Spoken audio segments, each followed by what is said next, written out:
Vamos começar então com a questão 31. No esboço de um projeto de construção, um viaduto passará sobre duas avenidas paralelas. O menor ângulo formado pela avenida que segue pelo sentido 1 e o viaduto é de 30 graus. Qual será o maior ângulo formado pela avenida que segue no sentido 2 e o viaduto? Então, o objetivo da questão é descobrir qual é o maior ângulo formado pela avenida que segue no sentido 2 e o viaduto.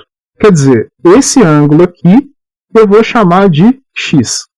E como pista, a questão fala que o menor ângulo formado pela avenida que segue no sentido 1 e o viaduto é de 30 graus. Então, esse ângulo aqui mede 30 graus.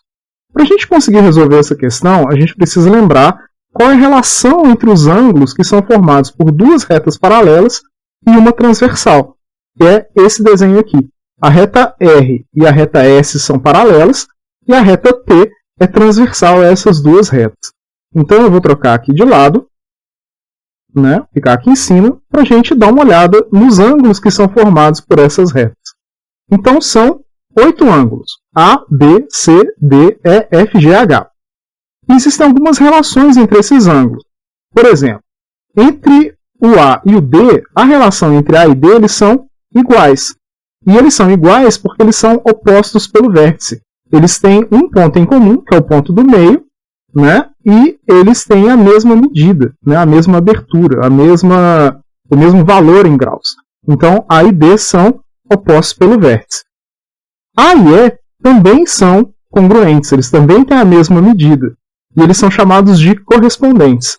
Um fica em cima e o outro fica embaixo, na mesma posição. Eles são correspondentes. A e H também têm a mesma medida, eles são chamados de alternos externos. Alterno porque eles estão em lados opostos, externos porque eles estão do lado de fora das paralelas. E o D e o E são alternos internos, também têm a mesma medida. Alterno porque eles estão em lados opostos em relação à transversal, e interno porque eles estão dentro das paralelas, eles estão na região entre as duas paralelas R e S.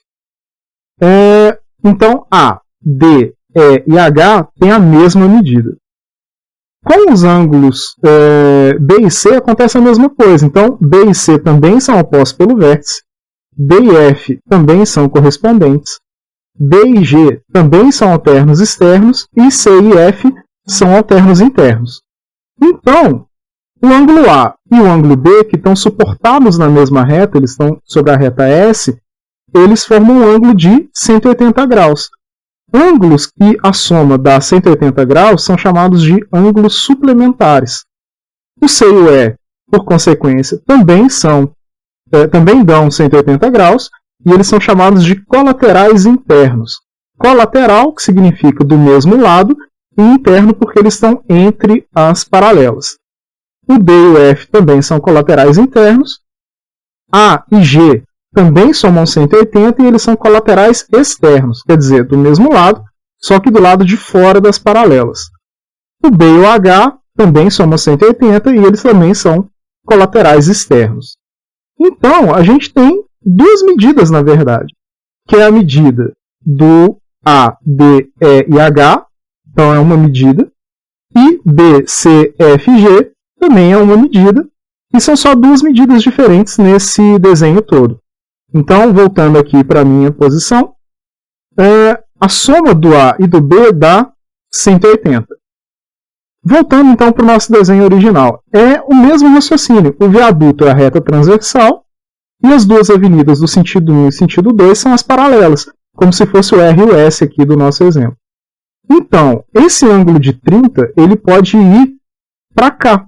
Então, o ângulo menor entre o viaduto e o sentido 2 também mede 30. Mas a gente não está interessado nesse, a gente está interessado no x. E qual que é a relação? Eles estão suportados na mesma reta, eles estão em cima da mesma reta transversal.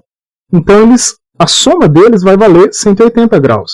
Então, 30 mais x dá 180, x é igual a 180 menos 30, x vai dar 150 graus. 150 graus é a letra C. Então, C é a resposta correta.